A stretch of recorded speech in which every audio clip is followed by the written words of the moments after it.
Hello, everyone. Welcome back to the Splatoon 2 No, Octo you fool. exclusive. Do the green line first, and then make your way left. Nope, we're doing it this way now. Oh, what's this? So you have to get all of the data points, which are the pencils with the glowing Ugh. lines on them. This level actually used the word bodacious. Oh, I'm Yeah. flashing back to Fern Gully now. Yeah, I told you this game has a 90s lame but also cool, but lame cool, also lame but cool kind of attitude. And that's also part of why I really like it, is the game is like genuine, which I and like yeah, Yeah. it's being genuine is something that I value more and more in games that I play now, because there's only so much irony I can handle in my life. Yeah.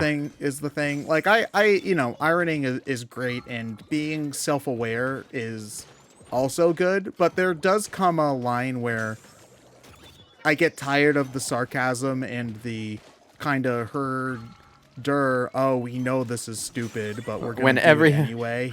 when everything kind of is idea. when everything is a deconstruction, there comes a point where there's nothing left to deconstruct. Yeah, and then So- then I just get tired of it, you know. Yeah. Like honestly, like that's I think reconstructions are often just as interesting to read slash watch than deconstructions are. An example of a reconstruction I can think of is The Incredibles, where instead of like breaking down all of the things that like about superheroes that don't make sense or whatever, they instead try to build up why if we did have a world with that did have superheroes in it, it would actually be pretty cool, and we would want to try to make it so that these people could do what they wanted to do, you know? Like, I think that stuff is neat. I also tend to skew more towards optimism in my preferences for stuff. Like, for example, I don't think I would enjoy the Game of Thrones very much, or Song of Ice and Fire, or whatever, just because I tend not to really like stuff that is overly grim. And I feel like watching characters die every couple of episodes would be tiring. I definitely got that way when I read The Walking Dead. it depends on like in a situation where like a Song of Ice and Fire, it does generally feed a lot into the characters, though. Like, one of the grim things that happens toward the beginning of I think the second book, it might be the second book, it might be the third, I forget, but Jaime Lannister, who's set up as this big villain, right, pushes a kid out of a window and everything. He's well known as an excellent swordsman. Gets his hand cut off.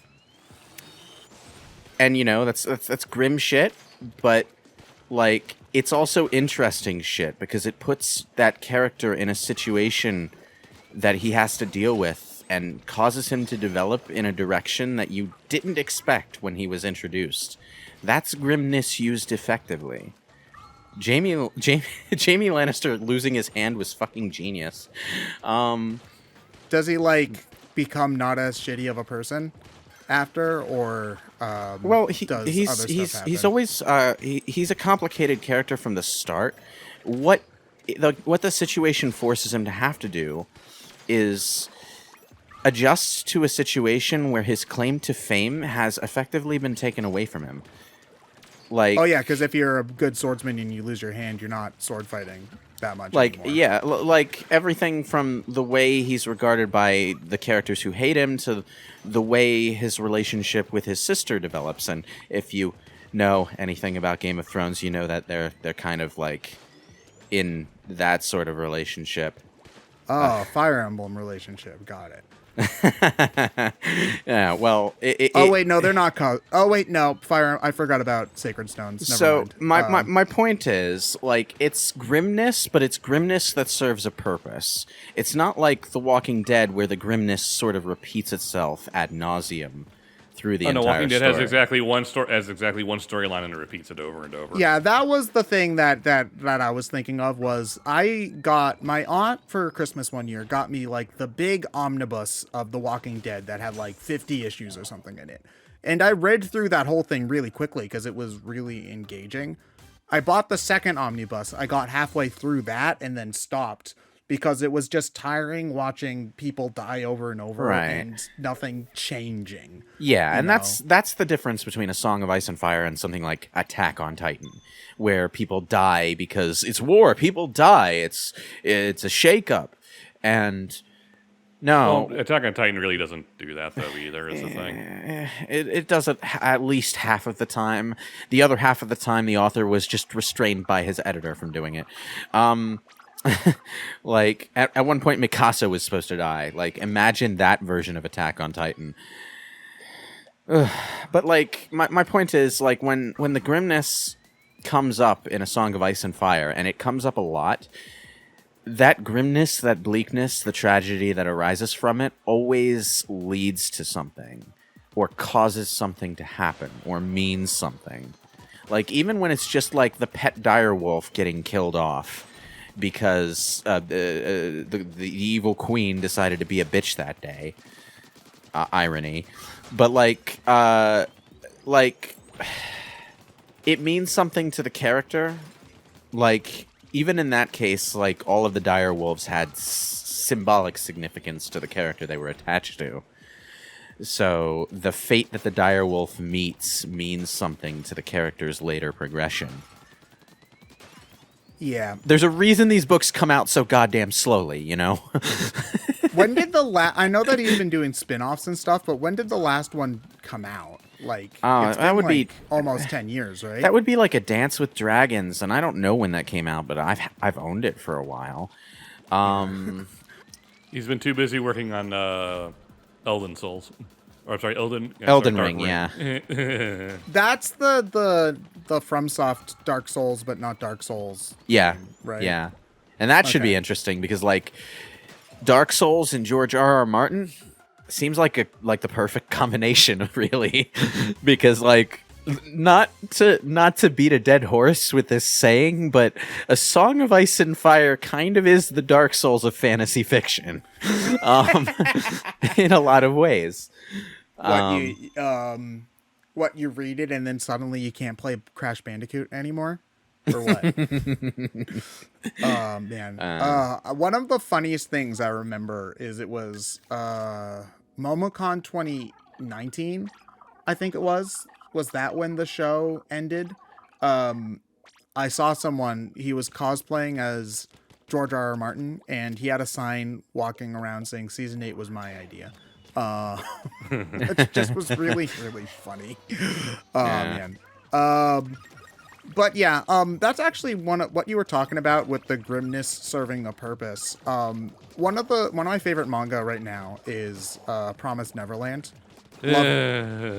You've been watching the anime. I know that I've read it and I've watched the anime. And, oh god, the anime, it got so bad. Yeah, which is really disappointing because I hear that the first season was great, and then the first season was great. The second season is one of the worst things I've ever seen. And to be perfectly honest, I feel the manga's not super great either towards the end. Yeah, no, I feel like the first arc is excellent, and oddly enough, they skipped the second best arc. In the anime, the Goldie Pond arc's really good too, and they skip like a third of the manga just to get to the ending. It's like, what the hell's wrong with you? Yeah, but one of the things that I think, because Promised Neverland, if you know the story, and I don't want to spoil it if you haven't read or watched it, the story is a very grim premise, but there's a tone of optimism throughout it, to the point where it was almost starting to lose some of the risk of not having enough stakes because they kind of held off on killing off characters a lot of the time. Yeah, Emma was being proven to be right a little too much. But that's what made, when they did end up killing one of the major characters towards the end of the Goldie Pond arc, that made that moment really, really powerful because at some point you started to fall into a sense of security, right? Yeah, exactly. And then whereas they pull the rug out. You then realize that no, these kids are way out of their league, and it reinforces that without having the characters be put through a meat grinder, Yeah. Which That's gets exhausting. Basically, Attack on Titan in a nutshell, right there. Like, Did they ever kill the potato girl? yeah, they did. Wait, really? Well, there is a point behind it, but yes, God damn it! Why would they do that? because she's the character everyone likes is the thing. Yeah, but like, you don't do that. Rude. It's not wrong to let some of the characters that you like survive. In fact, letting some of them survive might even make the deaths that do happen more powerful, and that's You do realize most of Aaron's group stays alive the entire time, right? It's most but only the ones that I don't like. And Mikasa, but Mikasa, I mean that's Mikasa only because the editor. You problem, Look, Lewis. the only one that I like who stays alive is Mikasa, and that's because the editor literally stopped the author from killing her off. So, yeah. Do they ever? I know that we're probably spoiling the manga for anybody who's wanted to read it, or the anime too. I read more manga than I watch anime, because I don't know, for some reason I just prefer to read that kind of stuff versus watching it. I would have a hard time explaining why. But like they end up like making Eren and Mikasa like a couple, don't they? Yeah, eventually Like, even the manga goes there. It was disappointing. because that's like not what they're really about. It wasn't it wasn't the Sort of. feeling that they were given in the original, like, to start with, but I don't know. I guess enough people shipped it that the editor or the author decided to go that way. You know, like Star Wars is basically an anime, and I'm saying that only slightly ironically, because it really does have a lot of similarities with it. But like, it was interesting when they kind of, and this is part of why I will still hold that Episode 8 is a good movie, is that they had the balls to examine some interesting ideas. Like, for example, what if the hero and the villain actually did have some sort of sexual chemistry? And then in Episode 9, they go and ruin it by saying, oh yeah, but that means that Ben is a redeemable character, when he's very clearly not a redeemable character, no matter how hot the Ren. I think that's a poor way to word it. Like, there's almost certainly is. I don't really like the idea that the only characters who can be redeemed or find some sort of personal redemption are the characters that appear outwardly redeemable. Because that's my point. Is the thing is just like, oh, why is Ben redeemable? And it kind of feels like when you're watching it is, oh, because Rey thinks he's cute, and I don't like that. Well, like, when you think about it, Darth Vader was an asshole. There's like no reason, according to that metric, that Darth Vader should have been redeemed. And in fact, he wasn't really redeemed so much as he had his own personal change and acted on it, and then he died, and everyone except his son still saw him as a villain. In fact, like, if you get into the expanded universe, when it finally comes out that Leia was Darth Vader's daughter, it actually leads to some fucking political fallout, and that's the most realistic thing ever. But, like, the problem with Ben Solo, with Kylo Ren, is that his redemption was handled clumsily. He sort of just decides to change. He does, and then nothing really substantial comes of it. It feels very YA is the problem. Yeah. In that, he's gonna change because the cute girl. And like, that's kind of why it's frustrating what they did. Like, I can understand that a lot of what they did with Episode 8 was polarizing, but like, follow through with what you're going through instead of trying to change it all at the end. Ted, if you want something that follows that more interestingly, read Scott Pilgrim. Because Scott tries to change, for the cute girl, and at the point he realizes at the end, and then everyone kind of calls him out of that. He's still a terrible person. Scott Pilgrim, even when he's trying. Scott Pilgrim. The entire point of Scott Pilgrim is that Scott himself is like the biggest Burke. I mean, I've read the first like 2 or 3 chapters of it, and it starts off with him being like, "Yeah, I'm a 23-year-old and I'm dating a 16-year-old," and I'm like, "Oh." Again, to be fair, everyone calls him out on that too.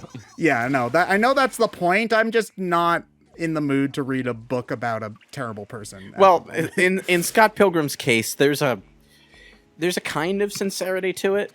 that like you keep thinking, yeah, okay, he's kind of awful, but the building blocks are there. He could get better, you know? And then he kind of just never happens until like the very end, where he's like, "Oh, I am a terrible person. I should maybe work on that." But like, there was something that I read or watched once that really did, like, kind of go into the, like, how becoming a better person isn't as simple as just becoming a better person. But I'm blanking on what it was, and it's really frustrating me, actually, that I can't remember. yeah. Oh, actually, you know what it was? It was Tales of the Abyss. That's the Tales game with Luke, who's the giant asshole, snobby rich person, and everybody hates him because he's such an asshole. And the second half of the game, when he does try to change, you spend like a good 10 hours trying to convince your old party members that no, I swear, guys, I swear I'm not that bad. Please, no. And none of them believe him at first because he spent the entire first half of the game being the world's gigantic, largest douchebag. Well, yeah. I mean, there's internal revelation, and then there's consequence, and dealing with that consequence, you know? Tales of the Abyss is like the most lopsided game I've ever played, where like half of the story is really interesting and well done, and the other half is like actual garbage. Oh man. I should just record it at one point, but I don't know if we want to do another 80-hour RPG for this channel anytime soon. Also, I'd have to play the game again, and playing that game it's not the most fun I've ever had with an RPG, and I'll just leave it at that. I mean, we have a mid-size RPG sometime relatively, kind of maybe soonish, but Yeah, Final Fantasy VII Remake took out quite a lot of our time. Probably and best to wait a bit. I still have integrated to edit up. Oh, jeez.